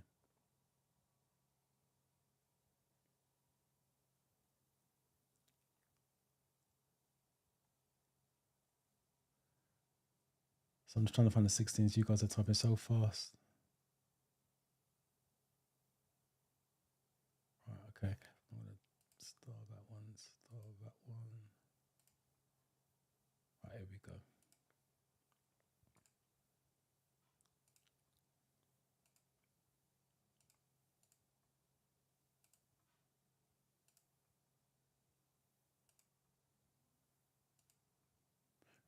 Right, there's a mixture between B's and C's.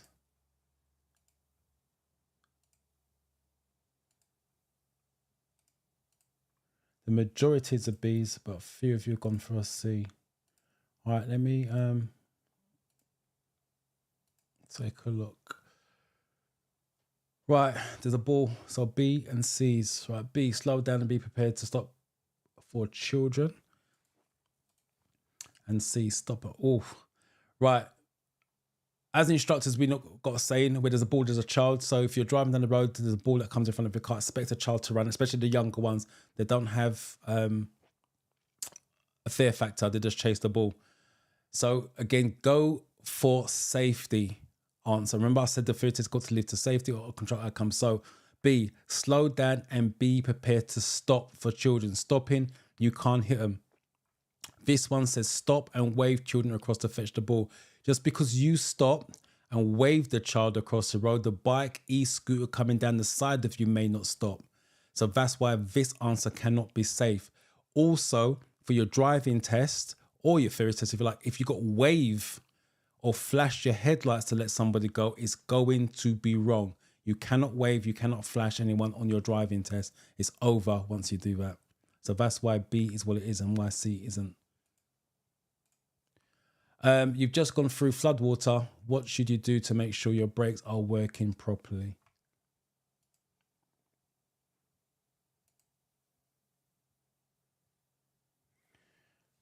What's the best way to start for driving lessons? Is it by going online to watch your videos? My videos are test route videos. And I think I ain't done a driving video 18 months. So I would recommend going on other people's channels. These are the ones I recommend that I tell my students to go and watch. Driving School TV, even though Francis is traveling around doing test center videos now, I think as well. But he's got old videos on there, left, rights, roundabouts, all sorts.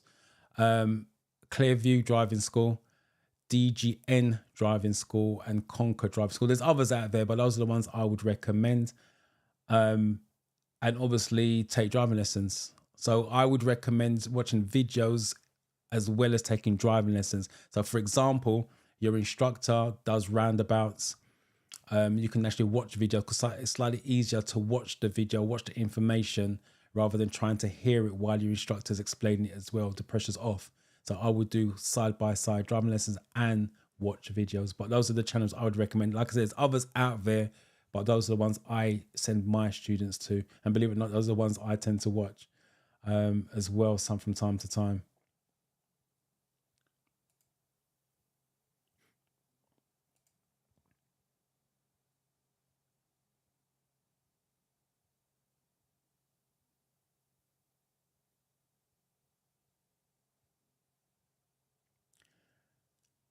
Right, Richard, I get a lot of emails with this question. And the answer is no, I can't discuss it briefly. I'll tell you why, because just like you've done here, you haven't given me the correct question, as in the way it's worded or the correct answers. This one doesn't say. When they put things like should, must, may, it changes the context of the question. So I don't want to mislead you with what you've got here. But I will say, remember, lead to safety. What I would say, if the operator tells you to open the gates, you open both gates so you can drive through without stopping. Because I know there's a bit where someone says open one gate, then drive, then open the other gate. Remember, for you to stop to open the other gate, you have to stop on the tracks. That can't be safe. But because you guys don't give me the full context of the question and the full answers, the exact wording, I can't really give you the full information on that. But you have to choose a safety one out of that. And it's normally, if the operator tells you it's good to go, he's saying it's safe to go, but you open both gates and you drive through without stopping on the tracks. That's my guideline for that. But I've noticed from the feedback, though, from the real test, that question's coming up a lot more. Sorry, 17.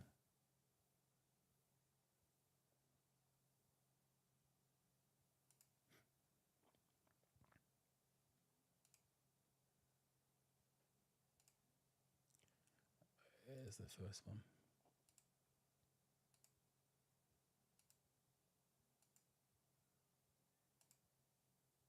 Right, Marcy, have you gone for D?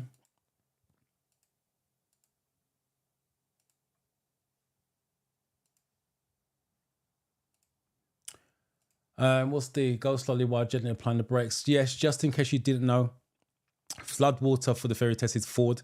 How would you drive through a Ford? The answer is slowly and a low gear. Again, this is on the real test.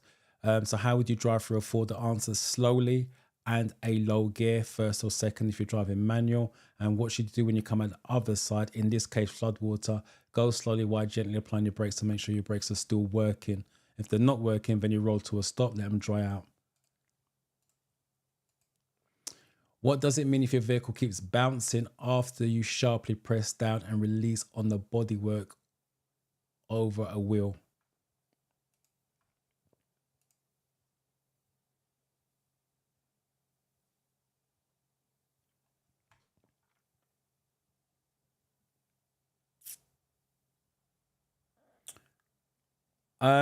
Okay.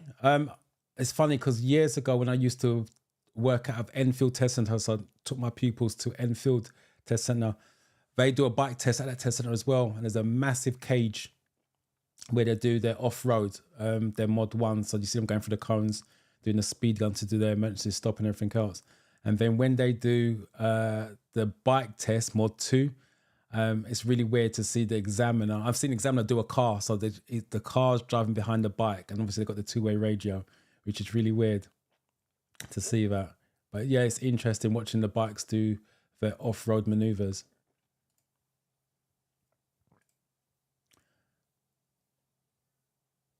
Right. Okay. Lewisham, I know, and Stratford. I've not been in Stratford for quite a few years, but Stratford, I know.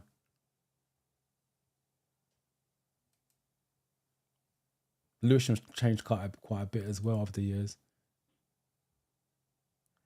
The difference between a dipped headlight and the main beam. Dipped headlights is what you use during the nighttime.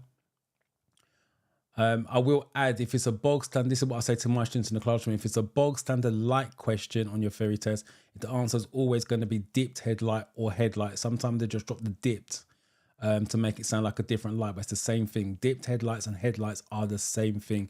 That's the one you use at night. A main beam is what you're going to use on a country lane, for example, when there's no street lighting and it's just you. So it's pitch black. It's just you on the road. And that's what main beam is.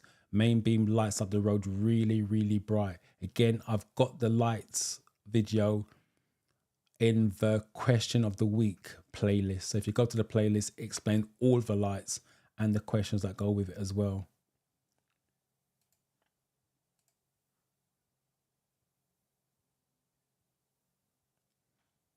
I have a question, please. What do you do after you've driven past on snow?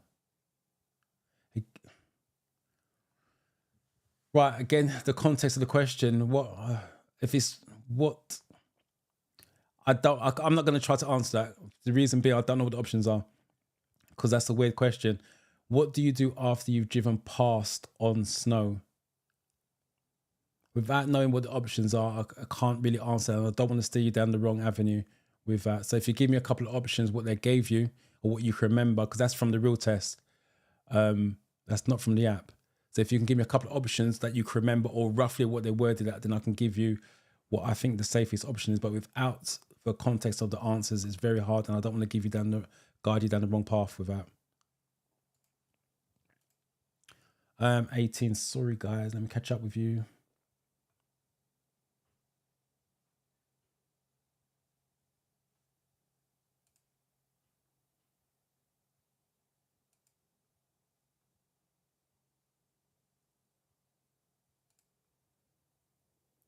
There we go, 18. It's 18, right? 18, yeah. B and A. So we've got A's and B's.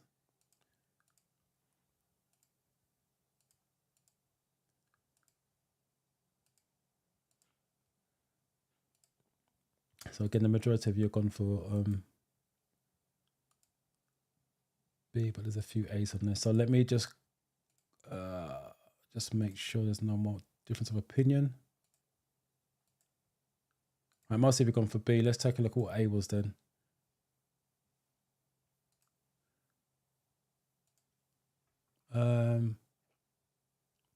A, the tires are underinflated.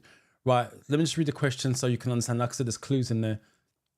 What does it mean if your vehicle keeps bouncing after you sharply press down and release on the bodywork over the wheel? And some of you went for A, the tires are underinflated. That means the tires are flat. So think of a football. If the ball is flat, it doesn't bounce as high, so it's never going to keep bouncing. So that's why it can't be that. The shock absorbers are worn is the correct answer. If you don't know what shock absorbers are, they're like big springs over the wheel underneath the bodywork. So it's 4 springs. So when you go over speed humps, potholes, it kind of cushions the bounce. That's what shock absorbers are. If they're worn out, it means the springs have been expanded. So with push down, it bounces a lot more. But that's why the answer is what it is on that one. Right. What are we on? 19. Who has priority at an unmarked crossroads?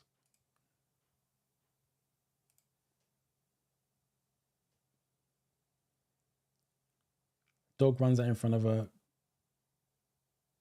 Are you asking what do you do with that, or what do you? Are you just making a statement? If you're asking a question for that, then you're gonna have to stop. Believe it or not, if you hit any other animal, realistic dog, not dog, sorry, cats, foxes, pigeons, you don't have to stop technically. But if you hit a dog, you do have to stop and report it. Dog is classed as a person, man's best friend, so you do have to report it if you do hit a dog. So you have to stop at the scene. Not many people know that either. I'm assuming that's the level crossing one. Yeah, like I said, I'm getting a lot of emails about the level crossing, but they don't give me the exact question. The reason being because I can't remember it, because it is from the real test. But based on some of the options I'm getting, it's going to be the operator says you can go, so it's open both gates and drive through that stopping.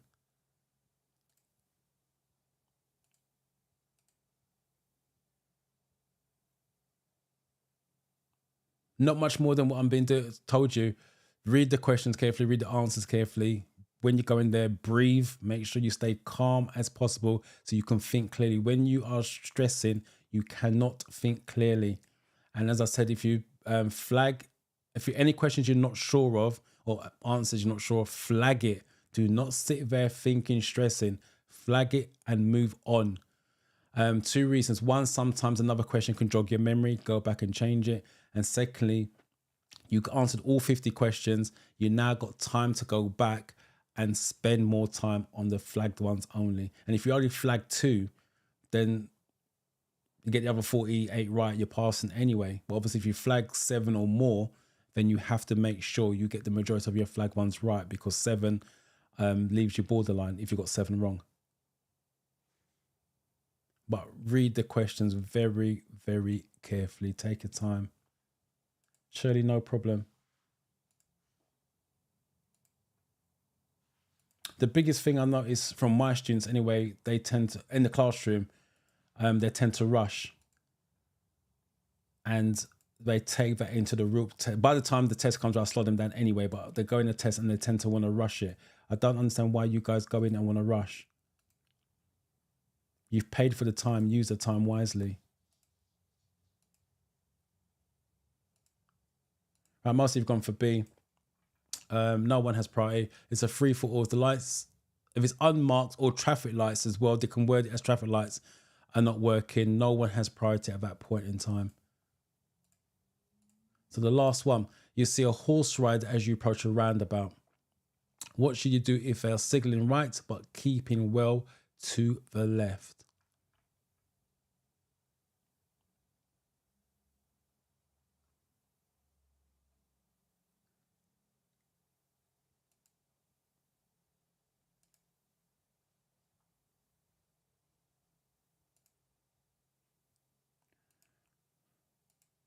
All right, remember, if you've got any last minute questions, put it in before we sign off.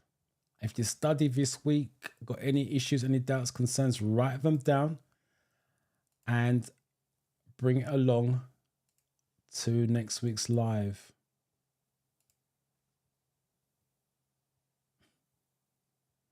I fully understand that. Real authentic. Appreciate you just turning up, full stop.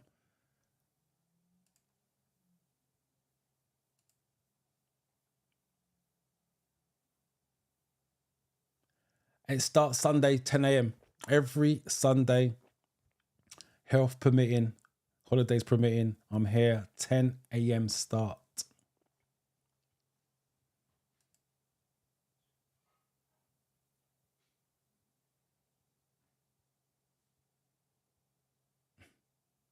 Yeah, like I said, dogs, man's best friend, so you can't hit a dog and drive off.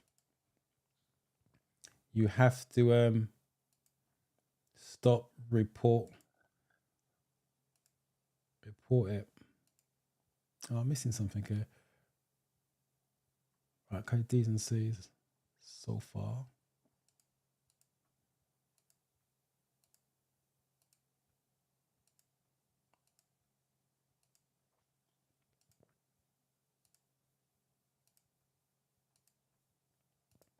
Right, most of you have gone for D. With horse riders and cyclists and lorries, the answers are always going to be similar. Slow down, hold back, wait, be patient. That's what all the answers are going to be, whatever they give you for it. So where it says you see a horse rider as you approach a roundabout, what should you do if they're signaling right but keeping well to the left? Stay well back. The other question is, what would you expect them to do? Go in either direction. They can go left or right. A cyclist horse rider will take the safest route for them, not the same route as a car. That's why it's always going to stay well back. Even on your driving test with cyclists, horses, lorries, buses, stay well back until it's safe to overtake. Right, let me just quickly explain for those of you that are new. Let me just give you some more props on these guys so you guys have typed it in.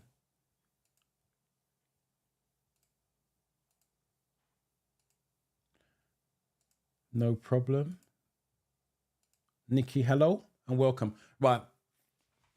So at the beginning of the live, when I've done the overview, and again, because most of you are new, and as I said to you guys, some of you are still thinking the apps, all you got to do is study the apps, memorize the questions, and then you'll end up going to the real test and passing. But you guys are going in there realizing, hold on, the questions are different, words are different, blah, blah, blah. This is what I'm saying. When you do the apps, study each category individually and then go off and do mock test. Obviously, you've got to do what works for you, because some people are still passing just doing mock test. This is the breakdown. This is a 20-question mock test. So safety and your vehicle, 5 questions. Rules of the road, 4 questions. Hazard and awareness, 5 questions. Road and traffic signs, 3. Vulnerable road users, 2. Safety margins, 1. So we're from there. There's no motorway rules. There's no incidents, accidents, emergencies, that type of thing. So that's what I'm trying to say. Your 50 questions is made up of the categories. That's why you need to understand each and every category individually, because you don't know how many questions you're going to get from that particular category. Because most of you are studying road signs a lot because you think road signs are going to come up. In this case, it's only 3 that came up. And I'll be honest with you, I had a pupil from this the Theory Test Made Simple course that I released before Christmas, and he passed and he got 46. No, he got 45 out of 50. 4 questions he got wrong was all road signs. And I think the other one was incidents, accidents, and emergencies. So he got 4 road signs wrong, but he still managed to pass. So that's why I say study each individual category and then work your way up to a mock test to make sure the categories aren't coming up on a regular basis as a weakness. So that is that. So I will do a hazard perception. So let me just catch up with you guys.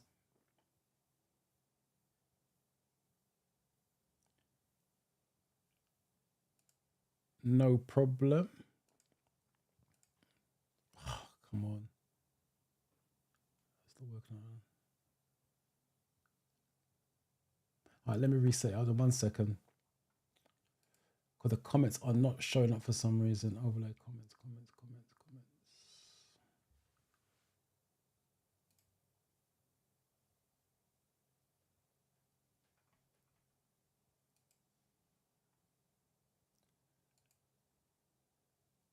So I'm fixing this live. So hold on 1 second.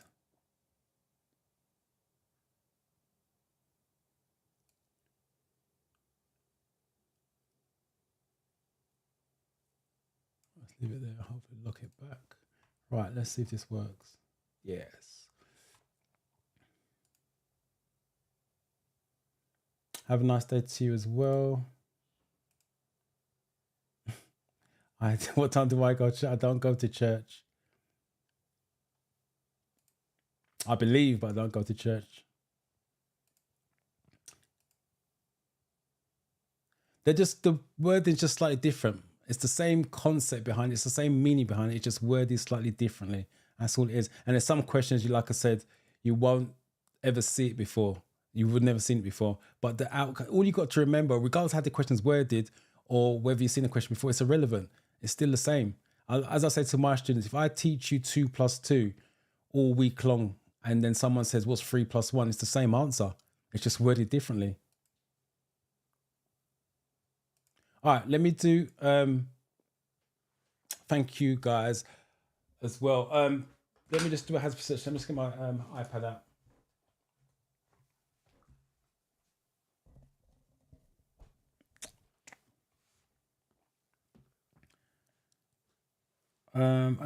Hazard perception, where are you?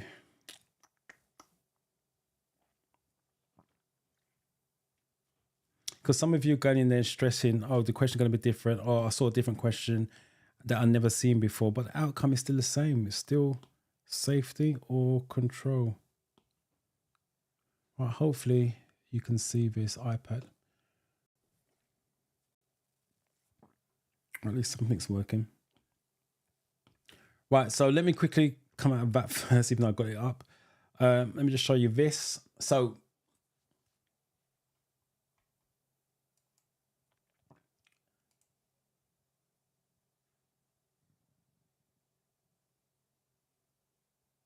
sorry, just hold on 1 second. I'm just going through these comments.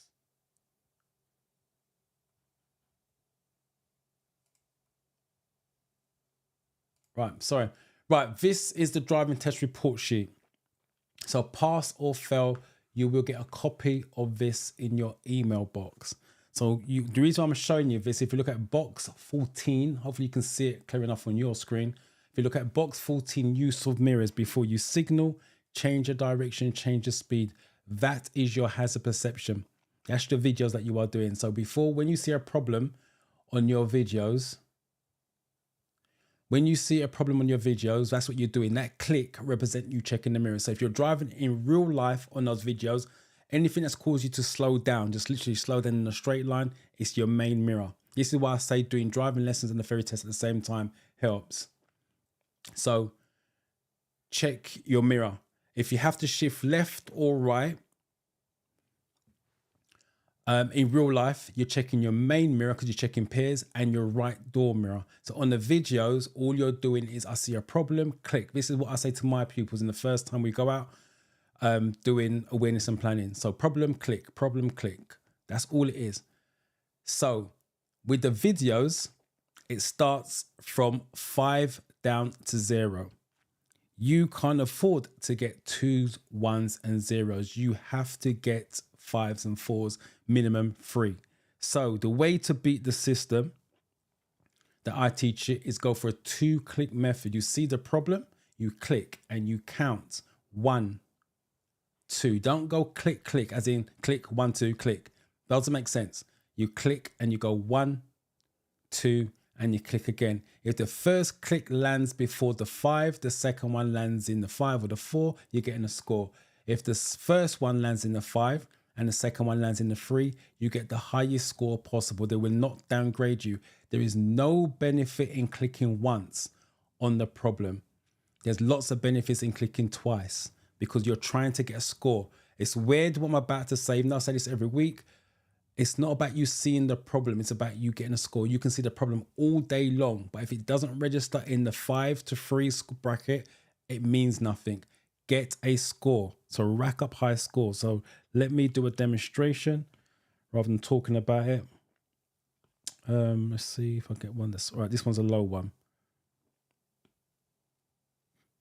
So hopefully you can see that. So look, when you're looking at the videos, you will look as far as you can see. So the white car coming down.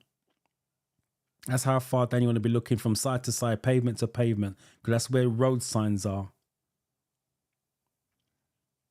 Okay, looking into the bend. There's a car coming out. I'm going to click on that. May come on my side of the road. Traffic lights are green. Could turn to red. Click. There's a bike coming down. Click. He's on the wrong side of the road. And the bike has swerved onto my side of the road. That's the issue I'm imagining. But keep clicking just in case it's your double one.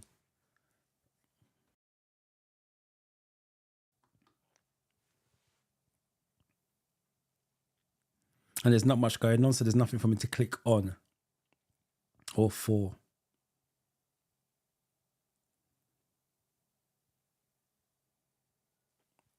So what was this one? Hopefully you can see that. That's a 5 out of 5. So review your clips back. Some of you just getting 0s, 1s, and then moving on. So review it.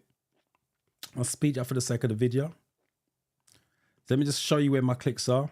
The car's coming out, could have been on my side of the road when he came out wide. That's why I clicked on that. Traffic lights are green, can turn to red at any point. That's why I clicked on that. And this is a prime example. Look, there's my first click. Hopefully you can see that. So that's a 0, but I've seen the problem, but I've got a 0 at this point in time. That's why I said it's not about seeing the problem, it's about getting a score. See the problem all day long? Get a 0, it means nothing. You need to get a score. That's all you need to be doing, is getting your 5s, 4s, enough to get to 44.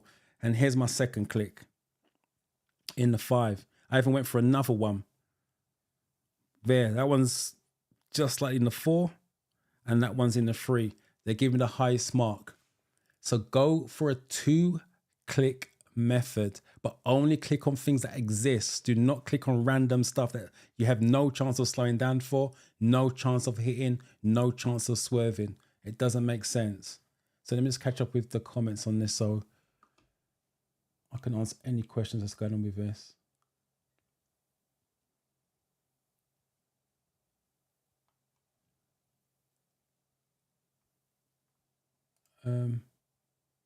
Okay, hopefully that helped you out. I'm assuming you talking about the church thing. I used to go to church every Sunday. So only when I moved to Luton, there's not the churches that we prefer to go to. But it doesn't mean we don't give thanks every day. We're still in touch with our local vicar, to be fair. When I say local, South London, that's what church I used to go to, Father Nick. Still in touch. Big boy license, I love that. Yes, please do. Hopefully it's good news. No problem. Simply means giving you guys a lot of love for the test coming up.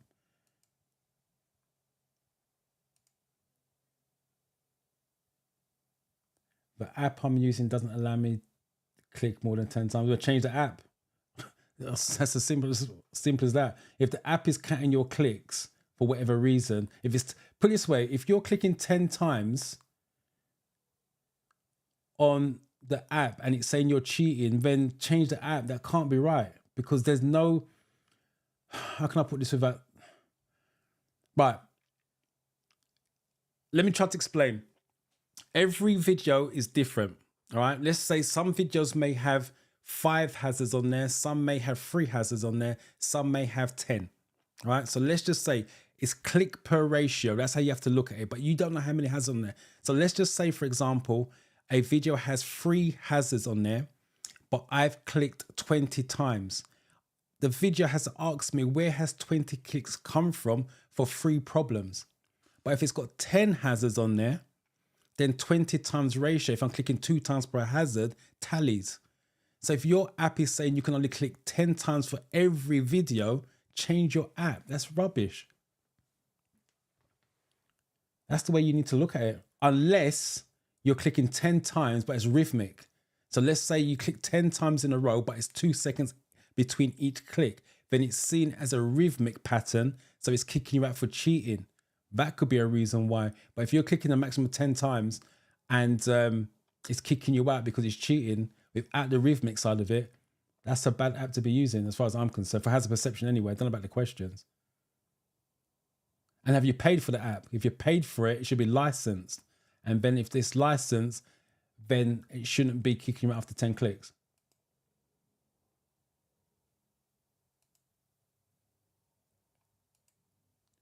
I'll deal with that in a second, Pamela. Let me just deal with the hazard perceptions first, because I see some of you guys asking that. Mr. Gray, a bit late, but here, welcome to you. We will deal tomorrow. All right, let me do another demonstration. What I'm going to try and do is click too many times and see what happens. Let's just choose real life.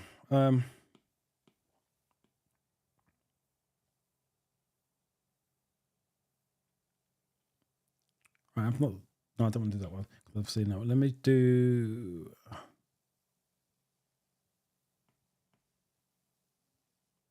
Right, let's do this one. I'm going to try to click too many times on things that don't exist. And see what happens.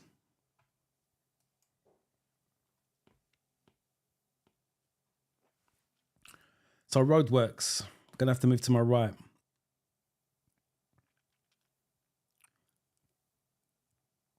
Car coming towards me on my right hand side.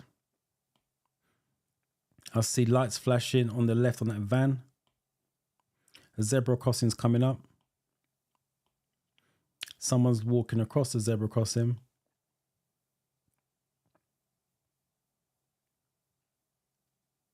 Also, I would add, if you're counting your clicks, you're training the wrong way. You should never be counting your clicks. Because if you click on things that exist, you don't need to count your clicks, other than the 1-2 method. Cars over the white line. So he's on my side of the road. Driving instructor, less space, less speed. Cars over the white line. Less space, less speed, so you need to slow down.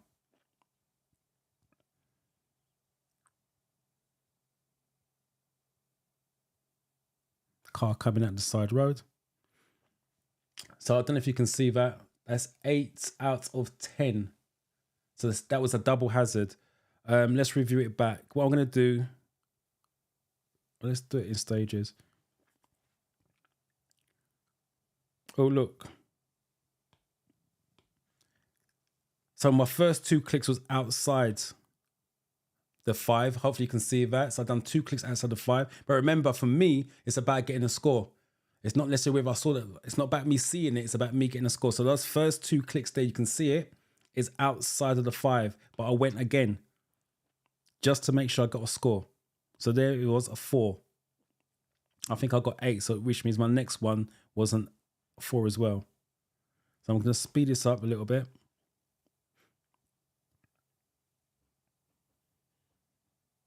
And there you go for that one. Right, I think I clicked one more before the video finished.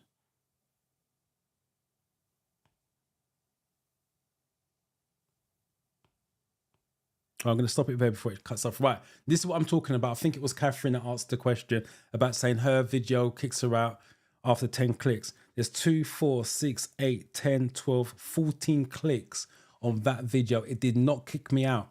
So if your video's saying 10 clicks and that's your lot, then you're on the wrong app for whatever reason. And I clicked on things that don't exist. Now, what I want you guys to do, I'm going to do this video again. Look at where the clicks are, right? Because I clicked on things that did not exist. I'm now going to do it the way it should have been done. All right, so take a look where my clicks are. 2, 4, 6, 8, 10, 12, 14 clicks. So let me do it again. I have to go back and find it. Right, practice click. Right, so I'm not clicking on anything that is here because there's nothing that's going to cause me a problem at this point in time.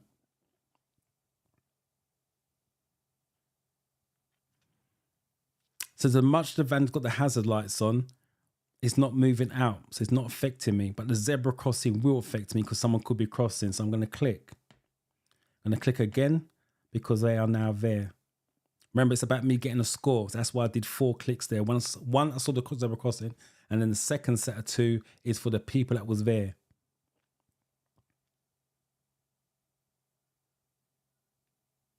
So the car is on my side of the road partially. So I'm going to click on that because in real life, you would have to slow down, reduce your speed. And again, the car coming towards me is over the line. So again, I'm going to have to reduce my speed.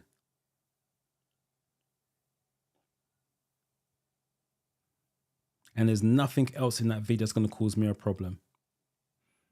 Again, that's 9 out of 10 on that one. Hopefully you can see. Let me show you that I'm not cheating. 9 out of 10. So review it back. We already know where the hazards were. Let me just go right to the end. And let me count my clicks. 2, 4, 6, 8. I think the last one was 16. So like I said, I clicked on things that existed, hence 8 clicks. On the previous one, I clicked on things that didn't exist. That's never going to cause me to slow down or change direction. Hence why 16 last time, 8 this time, but 16 still did not kick me out of the video. So that's why I say do not count your clicks. If you click on things that exist, you have got no problems whatsoever. but also like I'm doing, review it back. Some of you, again, doing your videos, oh, I got a 0, and then move on to the next one. Look at the video, work out why you got a 0, work out why you got a 1, and see how you can improve.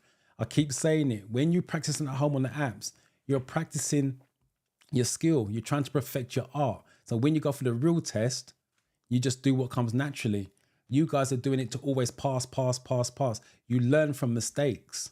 I did not get to this stage where I can spot hazards because of I tried to get perfection all the time. I messed up. If you watch some of my videos that I did last year, the mock test when I was filming the hazard perception, my scores was 45, 48. I think one of them I scraped a pass with a 45. It happens, that's life, but you perfect. And I think some of you are missing that. Driving test success is what I'm using. Again, I'm not saying that's the one you should use, but that's the one I'm using because I use it. I recommend it because it produces the results for my students. You got other ones out there, the DVSA. Those are the guys who set the questions. That's a decent app, but I can only recommend what I use. So hopefully that made sense. If you guys want another demonstration, please type yes in the chat. Right, there's a couple of you asking about training.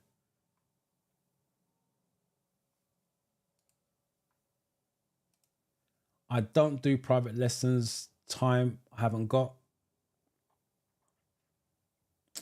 I have my tests next month is River. I can say May then. February. You've got a bit of time. I'm here every Sunday. Type your questions in. Save your questions until Sunday when you're studying and bring it along. Right, let me quickly explain. Right, let me come out of that first and foremost. Let me quickly explain. So for those of you that don't know, right, first and foremost, I'm not Joe Blogs who just do this to help you guys out. I'm a driving instructor. I've been a driving instructor for 30 years. And for the last 9 years, I've been specializing in theory training as well as driving. So I do an intensive course. So my students, this was last year, my students came into the classroom 8 till 10 to do theory training Monday to Friday normally. And they take their theory test on the Friday at 5 o'clock or on a Saturday about 9 or 10 when we can book the slot. So we try to do it straight after the course is done. So it's fresh in their minds. And then they do 20 hours of driving with me and their instructors. 10 till 12, 12:30 to 2:30. That's how it used to be structured. We've now taken our classroom session online. So they don't come into the classroom anymore. They just do the driving 9 to 11, 11:30 to 1:30. And then they come online at 4:30 for 2 hours, Monday to Friday. Again, we book their theory tests for them at the end of the week.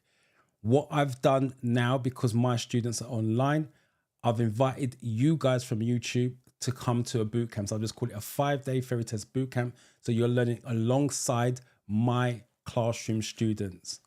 And the way it works is Monday to Friday, 4:30 to 6:30. We go through the golden rules of the theory test. I'll cover each category, summarizing it, giving you tests, quizzes at the end. So it's like a group environment. You can ask your questions.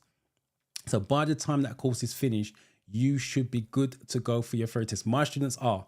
The ones last week, I only had 2 last week, and both of them went on to pass their theory test. And that was in 4 days because we had to book the theory test on Thursday because we couldn't get Friday, we couldn't get Saturday. So at the end of the 5th day, you guys should be ready to take your theory test and pass it. That's how it works. With you guys coming in from YouTube or Driving Ferry UK, you have 14 days access. It's not set up yet, but you have 14-day access to additional material, videos that I've done, PDFs, and you will be registered for Theory Test Pro, where I can monitor your progress as well. So you can monitor your 50 questions and your hazard perception progress. My classroom staff don't get that. You do. The reason why they don't get that because they're learning driving alongside it. So that's how that works. So if you're interested in the boot camp, go to the webpage www.drivingferryuk, click on the course link, and it takes you through to what you need to do with that. It runs every Monday. So every Monday. So if you're not free on it starts on the 3rd. If you're not free on the 3rd, 17th, 24th, and so on and so on. So you can book any Monday in advance that you like, and that space is reserved for you. If you can't make the sessions, you have access to the recordings for 14 days. But my advice is, if you can't make the sessions, do not book the course. Technically, it works better if you are live. I'm not saying you can't pass with the recordings, but the whole point of it being live is interactive. I can answer your questions.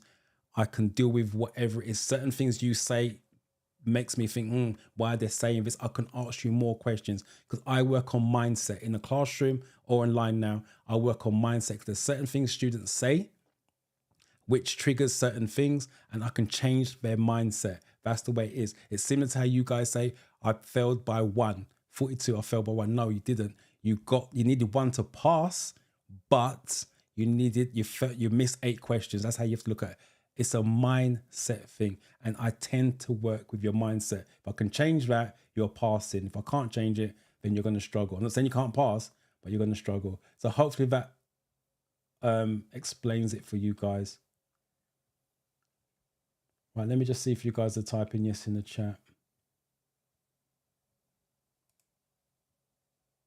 Driving test success, otherwise known 4-in-1. If you go to your app store, type in driving test success or 4-in-1, it comes up. It's one of the most popular ones out there.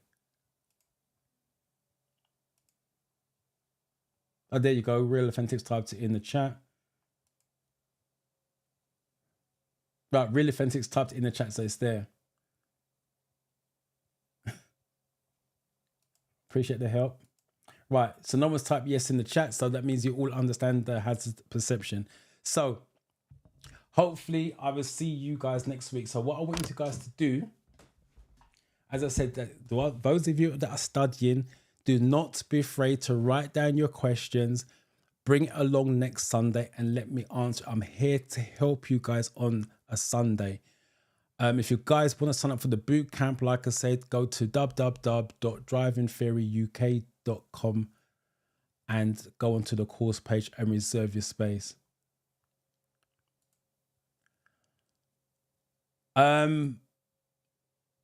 You would have to email me in because I need to know how bad the support is needed, because the boot camp can help, but email me. My email is info@drivingtheoryuk.com. Let me just repeat that. info@drivingtheoryuk.com, and try to give me as much detail as possible, and I'll see what I can do with them. I may be able to put something extra together for them, but like I said, I need to know how much help they need, or I can pass you on to somebody else who specializes in that as well. But email me. Other than that, I should see you guys. You're welcome. Next Sunday. Look after yourself. Stay safe during the week. Keep studying. Don't stress out. And I shall see you next Sunday. Take care.